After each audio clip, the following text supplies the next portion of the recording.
Okay, so I was doing some writing this morning and reflecting on the last 12 years of building Babyem. And I started thinking, what would I tell myself if I started over? A young, naive version of me who's brand new to entrepreneurship. And honestly, I couldn't stop writing. Like my brain just kept going. And when I went back and I read it, I thought I need to share this because yes, some of it is tactical, but more than that, it would have given me so much more grace. It would have made me less hard on myself and more resilient. I am resilient now, but knowing this earlier would have been so helpful. I organized it a bit better than when I first wrote it because trust me, this would have been a disaster and a 3-hour video if I didn't. Okay, so the first thing I would tell that younger version of myself is to slow down. Just slow down. Like, what is the rush? Where is the urgency even coming from? And why are you breaking yourself to prove something to someone? And I don't even know who I was trying to prove it to. And this kind of goes hand in hand with trust, like trusting the timing of everything. So even before I started Babyem, there were so many things that felt like failures. Like I remember quitting this really good marketing job to work for an international development agency, and people thought I was mad. And then I quit that to set up Babyem with literally zero savings, like none. And then when I had my first child and I didn't fold the business, people also thought I was mad. Like, if you can't take maternity leave, why would you keep working? And at the time, I questioned everything. Like, am I doing this wrong? Should I have stayed in that marketing job? Should I have waited? But I realize now, power of hindsight, a lot of these things that felt like wrong turns, they were actually working for me. They were teaching me. They were preparing me. And then once I was properly in business, I dealt with tough stuff behind the scenes that no one really knew about. And I will tell you, as hard as those situations were, as much as they took their toll, as much as sometimes it felt like the entire world was ending, it always worked out for my benefit. And a lot of times it was actually done for my protection by something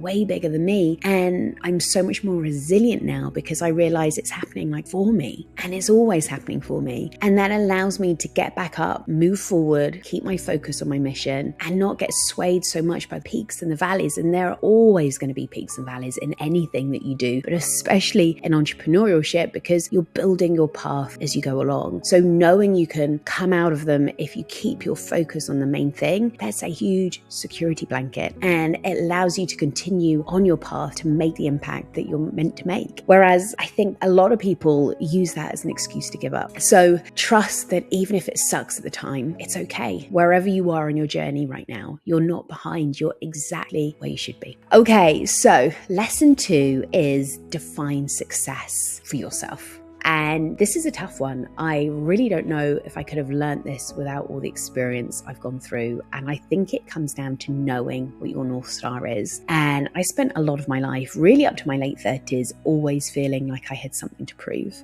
that I wasn't academic enough, I wasn't good enough. And somehow I've been lucky to get this far in business, almost like this has all happened by accident. And over the last few years, I've worked really hard on challenging those limiting beliefs. I've experienced failure. I've experienced loss. I've made a lot of mistakes. And I think sharing that is really important because there's a sense, especially in the entrepreneurial social media space, where you feel like you're not ahead if you're not going fast enough, if you're not making 6 figures overnight, or you don't have the perfect Instagram account. And there's just like so much pressure for perfection, for arranging your life perfectly. And what I've always embraced is experimenting. Like, I don't look at my life as this perfect box that I need to fit into, this perfect timeline I'm supposed to follow. And I think it needs to be normalized that we don't need to follow the same path, not in our personal life, not in our business, that, it's okay to change. It's okay to pivot. It's okay to fail. And when we try and be something we're not, when we live our lives by other people's expectations, things don't feel great. And we can easily feel lost in all of this. So I have to check myself sometimes when I think I'm behind. And I question myself, like, behind what? Behind who? When you run your own race, you're always going to win. And I'm not trying to run a race with anybody else. I'm really just trying to stay in my own lane. And it's hard. And I still have those feelings like I'm not good enough, or I'm not going fast enough, or I'm not doing all the things I should. And even though I'm really proud of myself and I've accomplished a lot, I haven't done half of what I want to do and achieve. And I think as I get older, I realize you're not meant to do everything at once. I don't think everything's meant to come together in one perfect time timeline. Whatever's meant for you is going to happen exactly when it's meant to happen. I think my check-in questions are, am I proud of what I'm doing? Would the 80-year-old version of myself be proud? Am I happy? Because there have been so many times where I'm just not happy in my business or with what I'm doing. And I'm doing it because I feel like I should be doing it. And I'm telling you, that is a losing battle. And I'm telling myself that as well. What was I even defining success as? I was defining it as what other people say it is. And that is not mine. Inner peace is success. Simplicity is success. Okay, so lesson 3, choose your life over your business.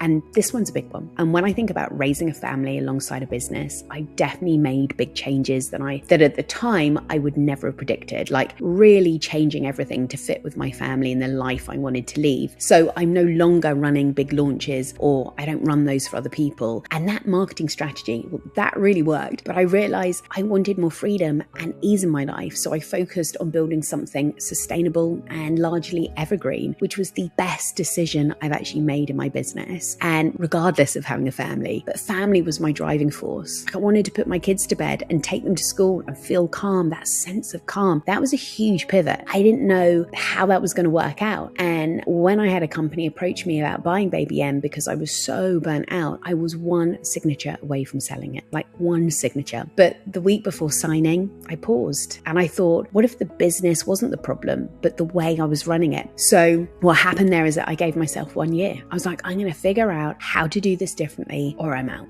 And that changed everything. Like I rebuilt the whole thing. I changed how I delivered everything. I changed my schedule. I changed my priorities and it gave me my life back. Like now I get to be present with my kids. I get to have dinner with my family. I get to take holidays without my phone attached to my hand 24/7. And the business is better than it ever was. And it was really kidding myself. So I guess what I would tell that younger version of myself is your business should support your life. It shouldn't consume it. And if it's consuming it, something needs to change, and that's okay. It's more than okay. It's necessary. Okay, so the next lesson is being busy is not success. So this one's really important. And I used to think being stressed and being overworked was normal, that it was just part and parcel of running a business. And it took this incredible mentor of mine to help me see that being busy and working 6 or 7 days a week and being inefficient in my business, that was not normal. And it definitely was not sustainable. And this mentor really helped me see the importance of having a very, very clear goal and clear vision, and knowing at least at a basic level what needed to be done to help me reach that goal, and to just strip out everything else, like the opportunities that don't help you reach your goal, the tasks that don't make any difference whatsoever in your business, or doing those $10 tasks that take 5 hours that should be outsourced. Because before that, I was just feeling like I was on this like spin cycle, trying to grab onto everything that I thought might work. And I was defining my success by how busy I was. I was really attaching my identity and my worth. It was like if I was busy, I was worthy of success and love and kindness. That makes me so sad to think about that now. So getting out of this busy